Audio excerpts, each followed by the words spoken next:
अऊज़ु बिल्लाहि मिनश्शैतानिर्रजीम। जी अस्सलाम वालेकुम students, welcome to this YouTube channel accounting की दुनिया। जी स्टूडेंट्स, ब्रांच अकाउंट जो कि एडवांस अकाउंटिंग का चैप्टर नंबर 7 है, ये हम कर रहे हैं। इसका क्वेश्चन नंबर 10 करने जा रहे हैं, जो कि पेपर पॉइंट ऑफ व्यू से इंपॉर्टेंट क्वेश्चन है। ठीक है जी, इसको हम क्वेश्चन को रीड करेंगे। S limited maintain a branch at Wazirabad to which it send goods at cost plus 25%। ये उसी तरह लास्ट क्वेश्चन की तरह यहाँ पे प्रॉफिट बताया हुआ है, तो यहाँ पे पहले इनवाइस पे रिकॉर्डिंग होगी और फिर उसके बाद उसके रिजर्व्स हम कैलकुलेट करेंगे। Wazirabad sells goods both in cash and credit, all collection and cash sales are directly deposit to head office bank account and all expenses are paid by the head office directly from the following information prepaid Wazirabad account branch account in the book of head office. Details दी हैं, question में put करते हैं, फिर हम further इसको जी question मैं read करता जाऊंगा साथ साथ, और साथ साथ ना इसकी पुटिंग करते जाएंगे। जैसे सबसे पहले बैलेंसेस हमारे पास 1 अप्रैल के हमारे पास गिवन है, जो कि ओपनिंग बैलेंसेस है हमारे पास। जी सबसे पहले हम लिखेंगे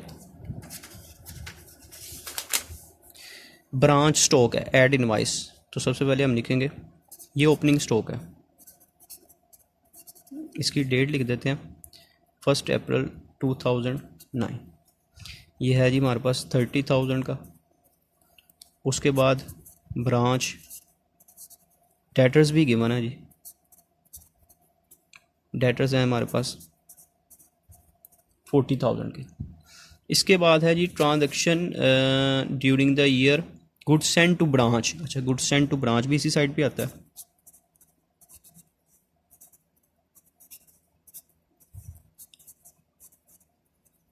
गुड्स सेंड टू ब्रांच ये है जी 1,40,000। अच्छा ये देखें, ये एट कॉस्ट है, लेकिन हमने तो इनवाइस पे रिकॉर्डिंग करनी है, तो मैं क्या करूँगा 1,40,000 और प्लस इसमें जो 25% उसने कहा है 1,40,000 का, अगर 25% मैं लेता हूँ तो आता है 35,000, वो इसमें ऐड कर दूँगा। ठीक है जी, तो ये आ जाएगा 1,75,000, ये इनवाइस पे रिकॉर्डिंग होगी। ठीक हो गया जी। इसके बाद उसने कहा हुआ जी goods return by branch. Goods return by branch, जैसा कि आपको पता है कि रिटर्न्स हम किस साइड पे लिखते हैं, क्रेडिट साइड पे। यहाँ पे लिख दूंगा गुड्स रिटर्न, और रिटर्न, अच्छा सॉरी, ये return by debtors to branch है, सॉरी ये इधर नहीं आएगा, ये तो डेटर्स अकाउंट में लिखा जाता है। अच्छा जी, क्रेडिट सेल है, इसको भी इग्नोर कर देना, ये भी हम यहाँ पे नहीं लिखते। Purchase furniture purchase by branch, ये चूंकि ब्रांच ने खुद परचेज किया इसलिए इसको भी हम यहाँ पे रिकॉर्ड नहीं करेंगे। एक्सपेंसेस पेड बाय ब्रांच, ये भी ब्रांच ने खुद पे किया। यहाँ पे हमने वो चीज़ें लिखनी है जो हेड ऑफिस पे कर रहा है एक्सपेंसिस में। Head office send cash to purchase computer, जी ये हम लिखेंगे head office send cash for computer, जी इसकी प्राइस है जी 15,000। उसके बाद कैश सेल्स है, वो हम इधर लिखते हैं। कैश सेल हैं जी हमारे पास 30,000 की। उसके बाद आ गया जी cash send to head office,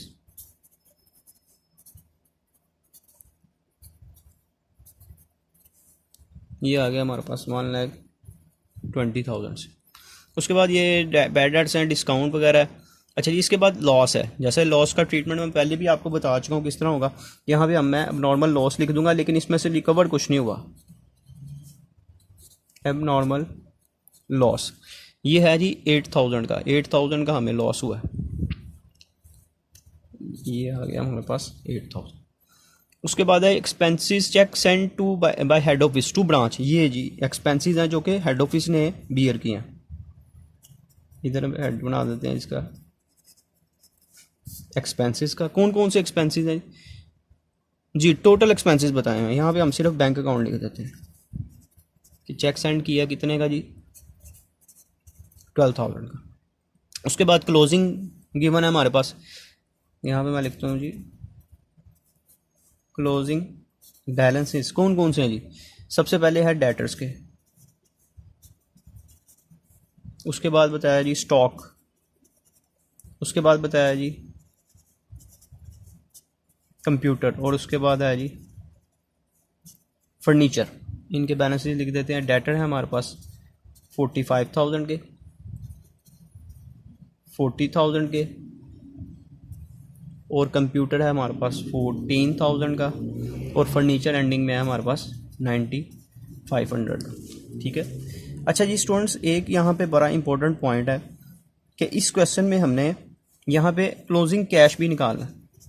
cash account find करना है कि हमारे पास जो है ब्रांच के पास स्टार्टिंग में देखें कैश रिसीव भी हुआ, कैश कुछ सेंड भी किया, उसमें से उन्होंने कुछ गुड्स परचेज भी की, कुछ एक्सपेंसेस पे भी किए। ये सारा कुछ करने के बाद एंड पे इनके पास कितना कैश रह गया। अब ये छोटा सा एक पॉइंट है, असल में ये कैश सेल जो कि है इसको हम यहाँ पे नहीं लिखेंगे। उसकी वजह ये है कि इसको हम कैश अकाउंट जब बनाएंगे यहाँ पे हम पुट कर देंगे इसको। ठीक है जी, इसको हम सिर्फ कैश अकाउंट जब बनाएंगे वहाँ पे इस कैश सेल को हम वहाँ पे ट्रांसफ़र कर देंगे। ठीक है जी, कैश अकाउंट में, तो ये उसमें एडजस्ट हो जाएगा। अच्छा, ये हमने सारी डिटेल्स जो हैं ये हमने सब अब लिख ली हैं। अब हम इसके फर्दर इससे रिलेटेड अकाउंट बनेंगे, जिसमें एक तो आपने बनाना है डेटर्स अकाउंट, जो कि पिछले क्वेश्चंस में भी हम बना चुके हैं, उसका तो काफ़ी हद तक आइडिया हो चुका है आपको। तो यहाँ पे हम बनाते हैं डेटर्स अकाउंट। जैसे कि आपको पता है डेटर्स अकाउंट की डेबिट साइड पे आपने सबसे पहले क्या लिखना है, बैलेंस ब्रॉट डाउन, यानी कि ओपनिंग बैलेंस जो होगा डेटर्स का वो आप देखें क्वेश्चन में कितना गिवन है जी, 40,000 से। और यहाँ पे हम क्या लिखते हैं जी, सेल्स, क्रेडिट सेल कितने की थी हमने, 1,20,000 से। ठीक है जी। फर्दर इसके बाद bad debts, bad debts question में बताए गए हैं जी 2,000 के। ठीक है जी। इसके बाद डिस्काउंट अलाउड है, डिस्काउंट अलाउड कितने का जी, 3,000 से। उसके बाद जी क्लोजिंग भी लिख लेते हैं, बैलेंस यहाँ पे बैलेंस कैरी डाउन, यानी कि क्लोजिंग जो है डेटर्स ये हमारे पास हैं 45,000 से। अच्छा स्टूडेंट्स, इसके अलावा आपने देखना ये है कि और इसके रिलेटेड, हाँ जी, रिटर्न्स थी जो मैंने returns by debtors to branch, ये 3,000 रुपये की उनको हमने रिटर्न्स भी दी थी। अच्छा जी, क्रेडिट सेल भी हमने लिख ली। उसके अलावा ठीक हो गया जी। अब यहाँ पे देखें स्टूडेंट्स, ये बनाने का मकसद क्या है, क्योंकि हमारे पास कैश रिसीव फ्रॉम डेटर्स यहाँ पर मौजूद नहीं है, वो हमने फाइंड करना। ठीक है जी। इसको हम टोटल करते हैं। अगर ये आ रहा है जी 1,60,000 और यहाँ पे भी 1,60,000। अच्छा जी, कोई और पॉइंट देख लें। गुड्स रिटर्न बाय ब्रांच है, फर्नीचर है, हेड ऑफिस, ये ऑलमोस्ट हमने सारी चीज़ें लिख ली हैं। अब इसको बैलेंस करके देखते हैं। ये 1,60,000 माइनस 45,000 माइनस 3,000 माइनस 3,000 माइनस 2,000, तो ये आ गया जी। ये यहाँ पे मैं लिख दूंगा कैश, क्योंकि हम फाइंड कर रहे हैं कैश रिसीव फ्रॉम डेटर। ये 1,07,000 आ जाएगा हमारे 1,07,000 कैश रिसीव फ्रॉम डेटर्स आ गया। अब हमने यहाँ पे दूसरा अकाउंट कौन सा बनाना है, मैंने आपको बताया था, वो हमने कैश अकाउंट का बनाना है।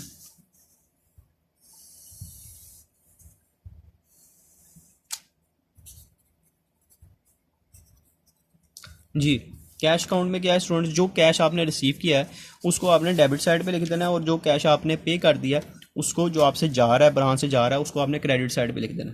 ठीक है जी। सबसे पहले यहाँ पे कैश सेल्स, कैश सेल्स जो हमने की थी, जो मैंने उधर आपको बाद में कट करवाया था 30,000 से।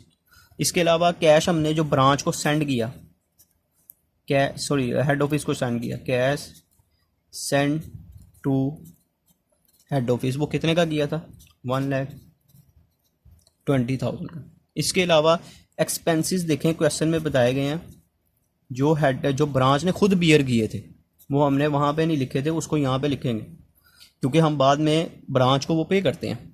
इसके अलावा ब्रांच ने खुद एक फ़र्नीचर परचेज़ किया था, जिसकी अमाउंट क्या थी, 10,000 सी। और इसके अलावा ये जो हमने कैश फाइंड किया, जो रिसीव हुआ है कैश फ्रॉम डेटर से हमने रिसीव किया, कैश फ्रॉम डेटर से हमने रिसीव किया 1,00,000 7,000। अब देखते हैं कि एट द एंड जो है ब्रांच के पास कितना कैश मौजूद है।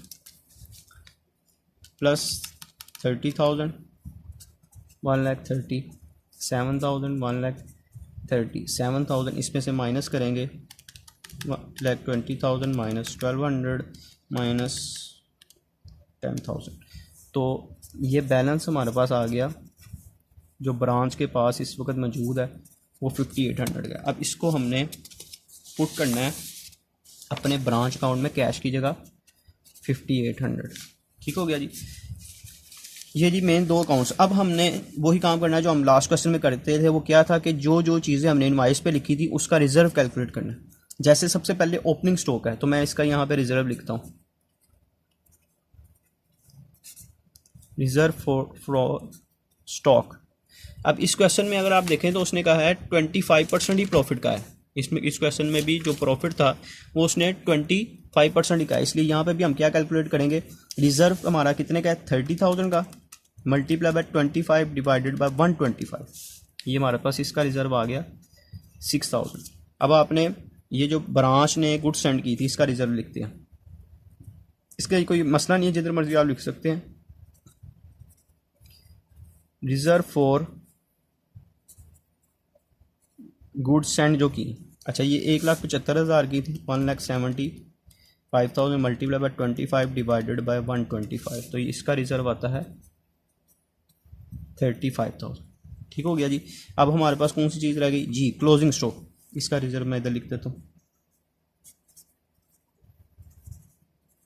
रिजर्व फॉर स्टॉक ये है 40,000 मल्टीप्लाई बाय 25 डिवाइडेड बाय 125, तो इसका रिजर्व आता है 8,000।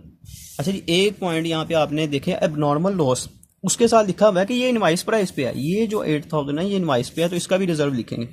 यहाँ पे रिजर्व लिखेंगे रिजर्व फॉर लॉस। ये रिजर्व आया था 8,000 का, इसका 25 और 125 भी कर लें तो इस पर रिजर्व आता है 600। ठीक है जी। ये ऑलमोस्ट हमने जितने भी चीज़ें जो इनवाइस पे लिखी थी इन सब का रिजर्व कैलकुलेट कर लिया। अब हम इसका टोटल करते हैं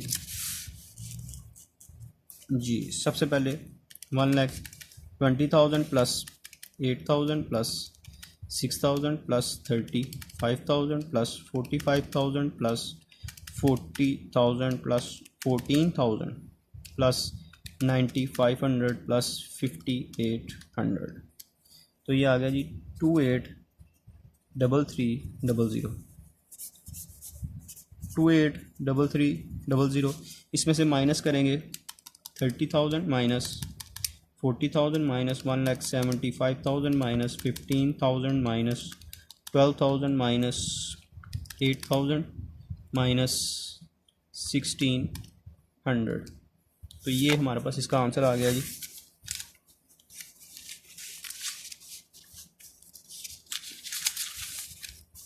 $1,700 कोई पॉइंट हम शायद अमाउंट लिखना भूल गए हैं, देख लें ज़रा एक बार दोबारा इसको रिव्यू कर लेते हैं।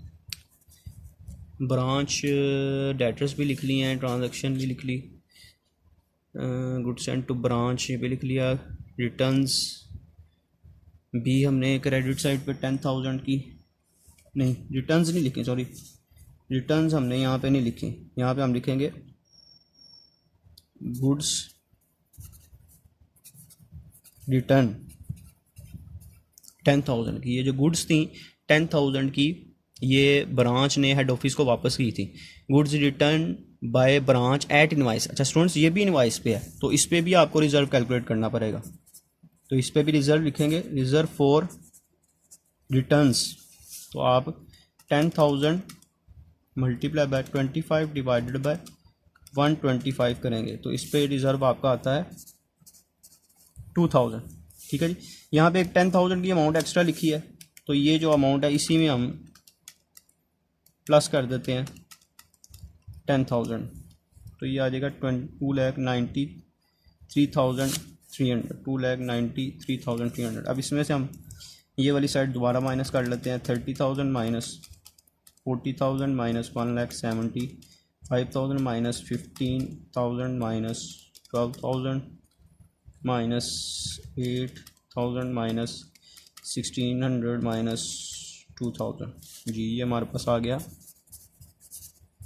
प्रॉफिट 9700। देखिए स्टूडेंट्स, ये क्वेश्चन नंबर हमने किया है 10। ये क्वेश्चन नंबर 10 था। पेपर पॉइंट ऑफ व्यू से एक इम्पॉर्टेंट क्वेश्चन है और इसको बार बार रिपीट कीजिएगा, एक दो बार खुद भी प्रैक्टिस कीजिएगा। उम्मीद है कि आपको समझ लग गई होगी। अगर वीडियो पसंद है इसको लाइक करें, शेयर करें, चैनल को सब्सक्राइब करें ताकि आने वाली तमाम वीडियोस आप तक पहुँचें। इंशाल्लाह स्टूडेंट्स नेक्स्ट लेक्चर में आपसे मुलाकात होगी। तब तक के लिए अल्लाह हाफिज़।